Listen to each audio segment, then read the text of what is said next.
To see, for sure. NBC Nightly News with Tom Brokaw is coming up next, and we'll be back here tonight at 6 with more local news.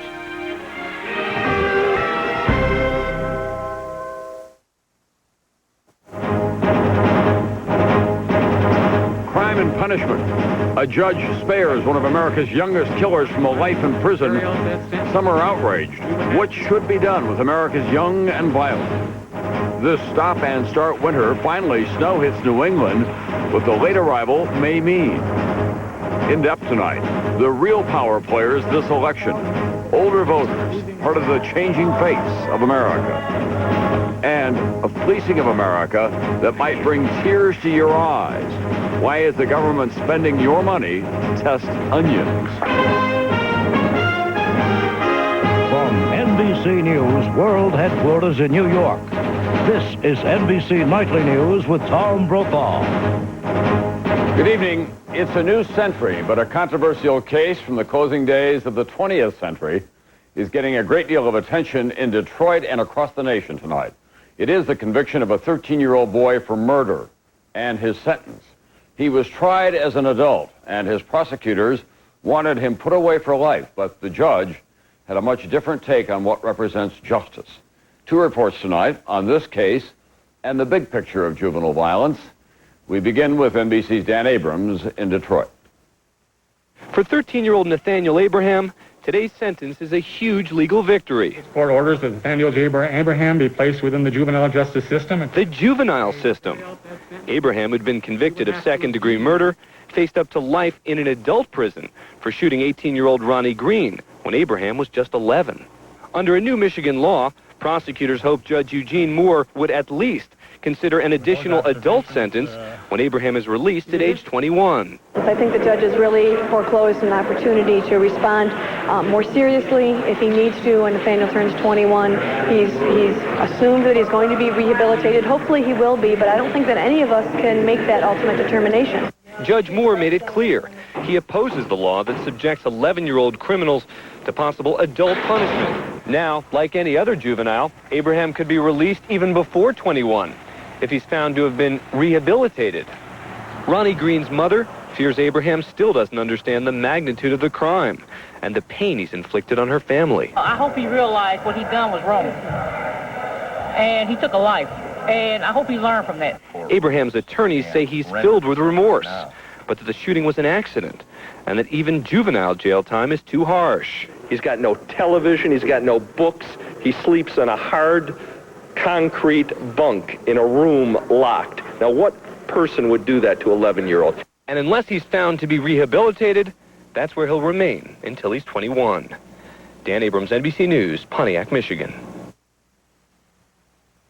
This is Pete Williams in Washington, where legal experts say today's outcome is an unusual mix of juvenile and adult justice. In fact, the trend in state courts is represented more by these cases. South Florida, a 12-year-old boy charged as an adult, accused of murdering his 6-year-old playmate last summer by fracturing her skull.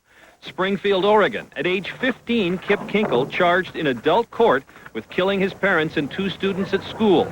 At age 17, sentenced to life without possibility of parole. Among the dramatic examples leading many to call for tougher laws, lowering the age when young people can be charged as adults for the most serious crimes. If they see other 12, 13, 14-year-olds getting away with committing serious offenses and not really being charged in any serious way, then it encourages them to do likewise. The calls for tougher sentences come even though the nationwide juvenile crime rate has actually been dropping. The number of juveniles committing murders has gone down each of the past 5 years, a 50% drop since 1993.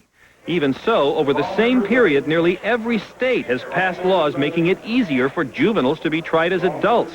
And for the most serious crime, murder, 20 states now require that juveniles must be tried in adult court, even though no state requires that for anyone younger than 10.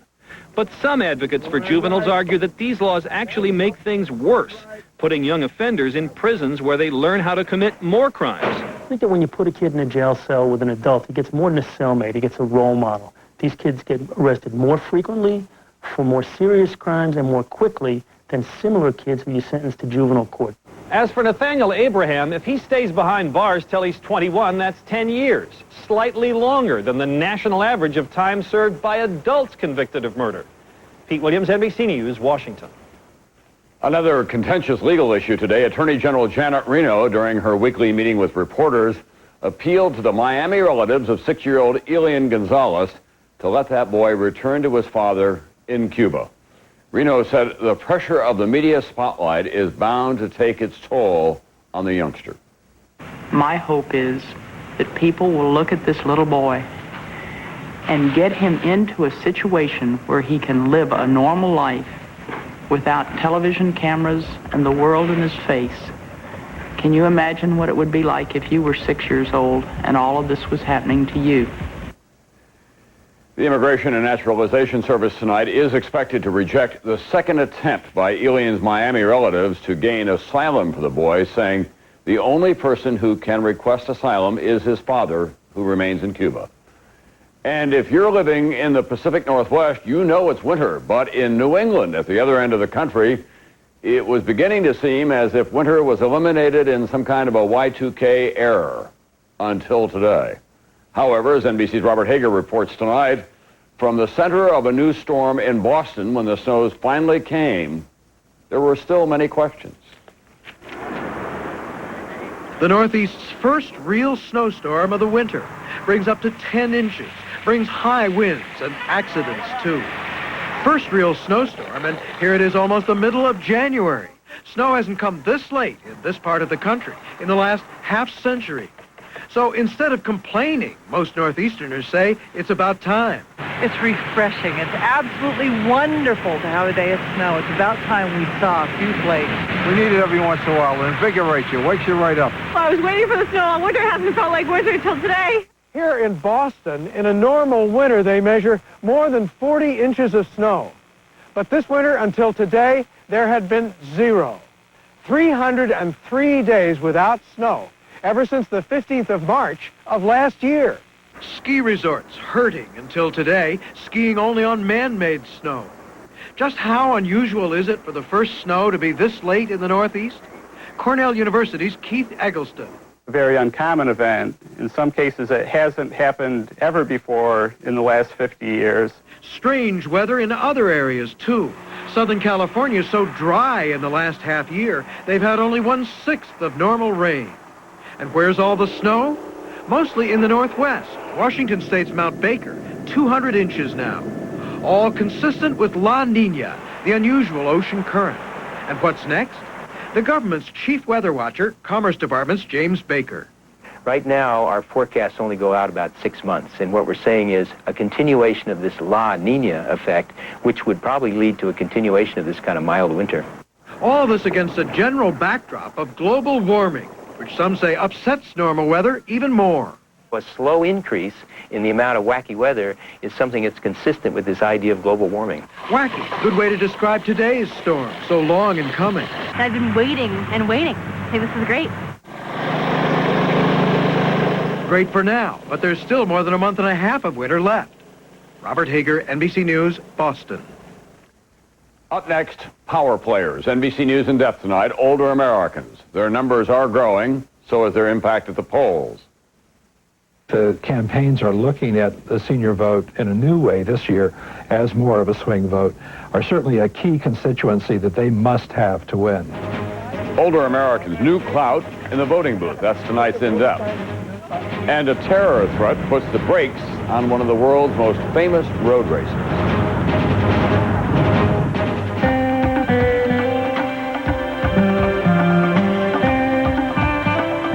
Nature made me a person of many parts. Nature made me determined to make all of them last. And thankfully, to help, there are nature-made maximum strength herbs, like echinacea, which research shows can help support my immune system. There's no stopping me, because nature made me. My dad was a coach at Georgia School for the Deaf. I grew up in an environment where deaf kids kind of adopted me in their culture. Thank all of you for coming to the camp today. When I first went to Merrill Lynch, I was very impressed with Steve Maloney. He was very easy to talk to, and he listened well. So it's important for all of us to listen well and to cooperate. Every day you're building your future. I'm too sexy. I'm too sexy. I'm too sexy for the drive-thru. And I'm too sexy for my car seat. Too sexy for the groceries. Too sexy for the dry cleaning. Introducing the newly updated Camry. So stylish it could go to your head. I'm too sexy for the slow lane. Too sexy for the neighbors. Too sexy for the car wash. Too sexy. America's top critics are calling the Cider House Rules a triumph, a stunning achievement. Gene Shalit raves, the Cider House Rules makes going to the movies a joy. It's passionately emotional, says the Washington Post. Time magazine calls it a tribute to the human spirit. See the Golden Globe-nominated film the Los Angeles Times calls one of the best pictures of the year. The Cider House Rules, rated PG-13, now playing in theaters everywhere. Friday, the Blazers are heating it up against Jason Kidd and Phoenix. The Blazers, the Suns. Friday at 7:15, only on Northwest News Channel 8, your Blazers station. Matt Zaffino, only on Northwest News Channel 8. NBC News in depth tonight. The new America, what this country will look like over the next 100 years. Just 13 days into the 21st century, the government is out with new numbers, a forecast that shows the population taking an enormous leap and the face of America becoming older and more racially diverse. NBC's George Lewis begins tonight's in-depth reporting. America, 100 years from now. The new projections suggest a country doubling in population to 571 million. That means more sprawling suburbs, fewer open spaces. We're at a point in history where human population growth has actually replaced nuclear weapons as the greatest single threat to humanity and to the survival of the natural world. One surprise, the 571 million number is just the middle projection. It could be lower, but it could go all the way past 1 billion people. Nice smile, right at me. And this new America will look different, too. I am part black and part white. I'm half Cuban and half Caucasian. I'm Indian. I'm half Egyptian, half Libyan. And I'm Korean. The Census Bureau projects whites, now 72% of the population, will lose their majority status mid-century, dropping to 40% by the year 2100. Hispanics jumping to 190 million, 6 times more than today. Asians increasing to 72 million, almost 7 times today's number. One reason for the huge population increase, immigration. That could add 300 million in the next century, which will once again test America's ability to assimilate newcomers.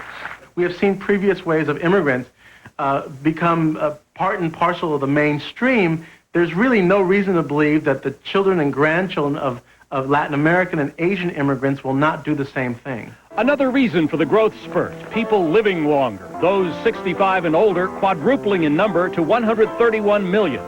And an incredible projection, by the end of the century, 5.3 million over the age of 100 compared to 59,000 today.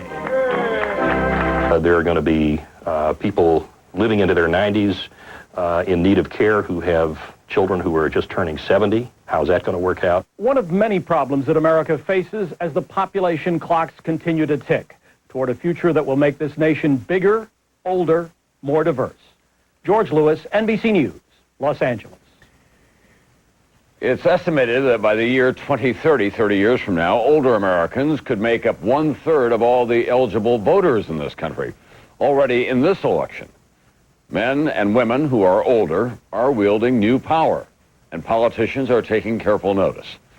NBC's Ann Thompson tonight, continuing in-depth reporting, now from New Hampshire. On Main Street in snowy Concord, New Hampshire today, a major new push to get older Americans to vote. Medicare, Social Security. This state's primary less than 3 weeks away. It's 142,000 older voters, a crucial block.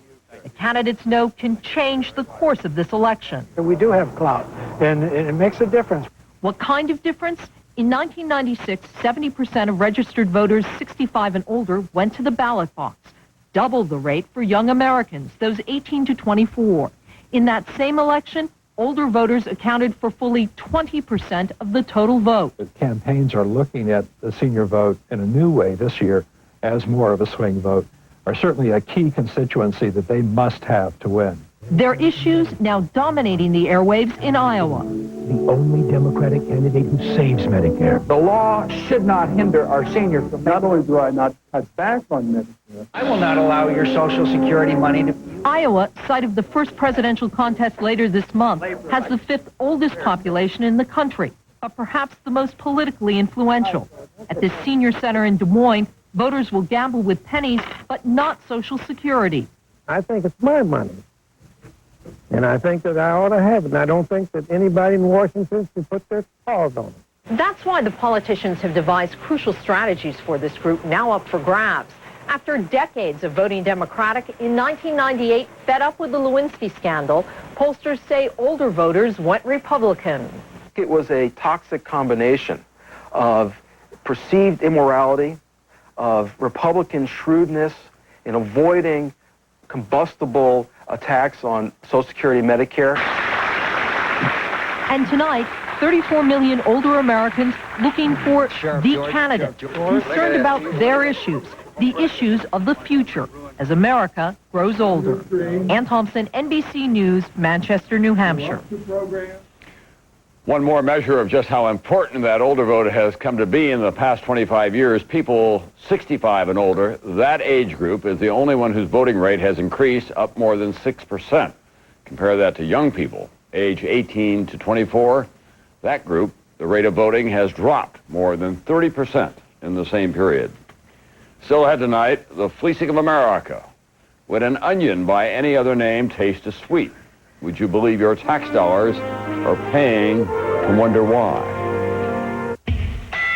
Knockout prices, roundhouse savings. It's the main event. The largest automotive sales event to be staged at all of Bob Lanphear's dealerships. Beaverton Honda, Beaverton Kia, Beaverton Infiniti, Beaverton Chrysler, and now in Newburgh at Newburgh Dodge. It's the main event. Join hundreds of car buyers this weekend and watch us put competitive pricing flat on its back. Before you buy, see the main event at all of Bob Lanphear's dealerships. just by Bob. Yourself. When it comes to traditional luxury, it's anything but more of the same. Introducing the all-new 2000 Bonneville. When supercharged, it's one of the world's most powerful sports sedans. More luxury. More attitude. The all-new 2000 Bonneville by Pontiac. Look at that. Staples has overnight delivery. Oh, let me see. Wow, you're right. Hey, look. Guaranteed low prices. Slow down. Staples delivers. And you can order online. This traffic's terrible. Yep. Like this every single day. That's really weird. Need office products delivered overnight? Yeah, we got that. Call 1-800-STAPLES. It hurts so bad. That burning sensation. I just wanted it to be over with fast. So I saw my doctor. My doctor said fast-acting Mylanta liquid. He said heartburn and acid indigestion may start in your stomach, but where it hurts is all through here. And that's where fast-acting Mylanta liquid works fast on heartburn. Soothing on contact, all down through here where you want help fast. Yeah, my doctor's pretty smart. My doctor said Mylanta. Have you tried these yet? Specialized blends from one a day. Not just herbs. Herbs, vitamins, and minerals for things like memory. Have you seen my keys? Where are the keys? 83. And energy. Excuse me. Excuse me. Even tension and mood. Help your body help itself with one a day specialized blends. They're just what you need to feel your best. Tomorrow and today, with the economy on a roll, the holiday shopping season was fun for everyone. But now it's time to pay. Tips for dealing with holiday debt tomorrow and today. It's like today, only later. Later today, weekdays on NBC. Now to a story that sounds like the plot of a James Bond movie, but for the participants, it's all too real. It involves the famous Dakar Rally. It's a road race across Africa. A terrorist threat has brought that legendary race to a halt tonight, and in its place, a massive airlift to get the drivers out of harm's way. More now from NBC's Ron Allen. A race across Africa, one of the most famous in the world. Dangerous, grueling, and tonight stopped in its tracks by a stunning terror threat. Some 400 racing vehicles, including 2 American teams, speeding across North Africa. An 18-day rally that began Thursday in Dakar, Senegal. The 22-year-old race follows a route of nearly 7,000 miles, crossing through Niger and 5 other countries, ending in Cairo, Egypt. And for all this, the prize just $8,000. But tonight, no racing as U.S. and French counterterrorism officials warn of an imminent ambush. Dozens of well-armed Islamic militants, led by an Algerian radical, in 4-wheel drive trucks, planning to attack the races in the Niger desert. Retaliation for a crackdown by Niger's army on the rebel movement. Tonight in Niger, a massive airlift underway. Racing vehicles packed up, loaded aboard huge cargo planes, and ferried across the danger zone. U.S. counterterrorism officials say the planned attack could have caused considerable loss of life had it not been discovered several days ago. Darren Skilton of Long Beach, California, races with a team of 9 other Americans. Initially, the reaction was a disappointment and shock, and they were going to use this event and try and make an example of it. And we don't know to what level of violence that was going to entail, but definitely sounded pretty scary when we heard all the details. Race organizers say it will take 4 to 5 days to airlift the racers and then resume the competition.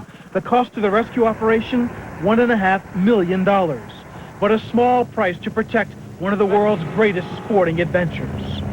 Ron Allen, NBC News, London. Some major business news tonight. Microsoft has a new chief executive officer. He is Bill Gates' longtime friend and partner, Steve Ballmer. Gates, for the past year, has gradually turned over responsibility to Ballmer, who will now have to deal with the government's antitrust suit against the company. Not surprisingly, Ballmer had some very strong opinions. The company, he said, should not be broken up. I think it would be absolutely reckless and irresponsible for anyone to try to break up this company. The Microsoft announcement came after the markets were closed for the day. Microsoft is a Dow component, and the Dow was up for the day, as were blue chips as a whole, more than 31 points to a new record close. Technology stocks were on the rebound as well. NASDAQ gained more than 107 points today. I'll be right back with the Fleecing of America, and this one may bring tears to your eyes.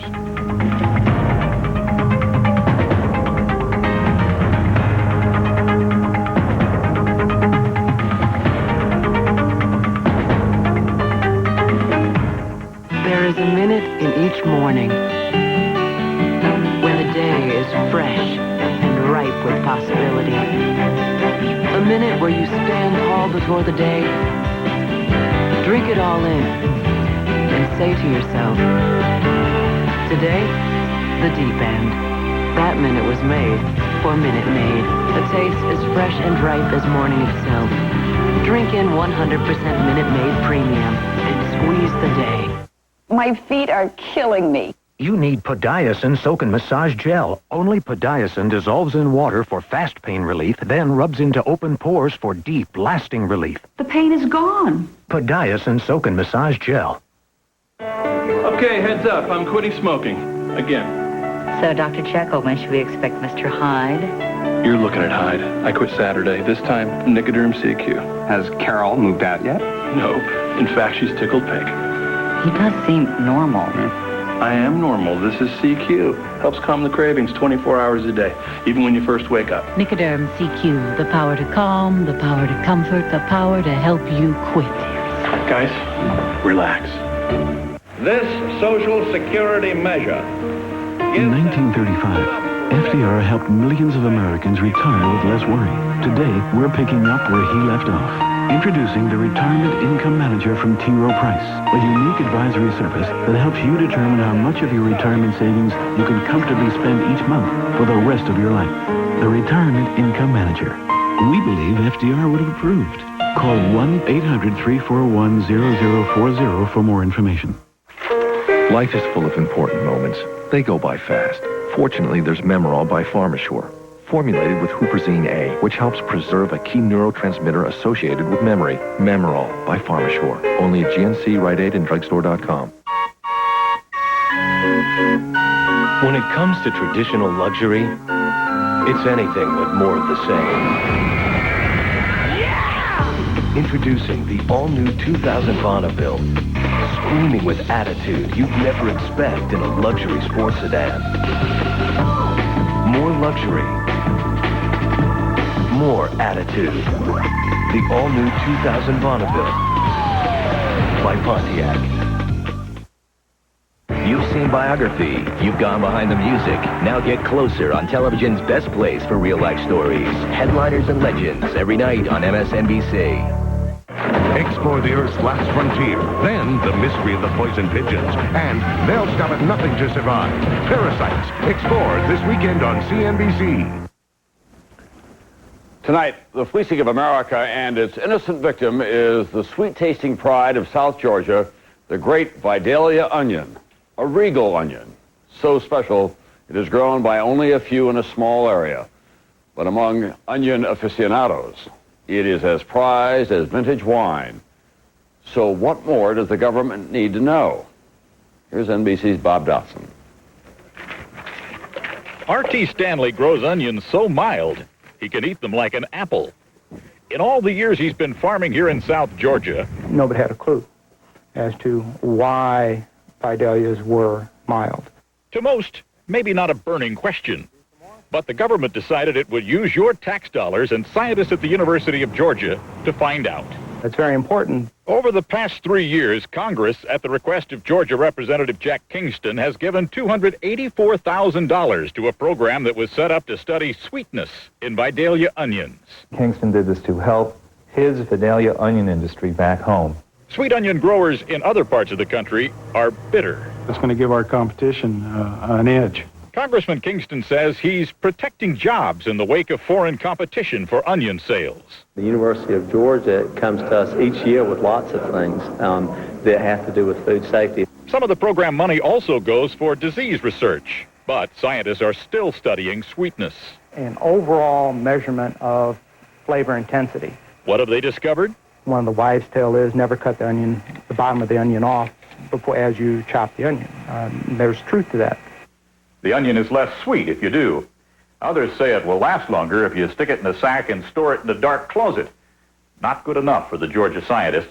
They got another $200,000 in federal tax money a few years ago to study onion storage. So what do Vidalia onion farmers think of this new scientific test for sweetness? You cannot measure aftertaste with a test. R.T. Stanley relies on a much cheaper method. He puts his money where his mouth is. We have tried all kind of tests over the years, and it all comes back down to how do they taste to you. Stanley, who started as a sharecropper and now harvests 80 million onions a year, does just fine the old-fashioned way, without the federal dollars that critics now call a fleecing of America. Bob Dotson, NBC News, Vidalia, Georgia. That's Nightly News for this Thursday night. I'm Tom Brokaw. I'll see you back here tomorrow night.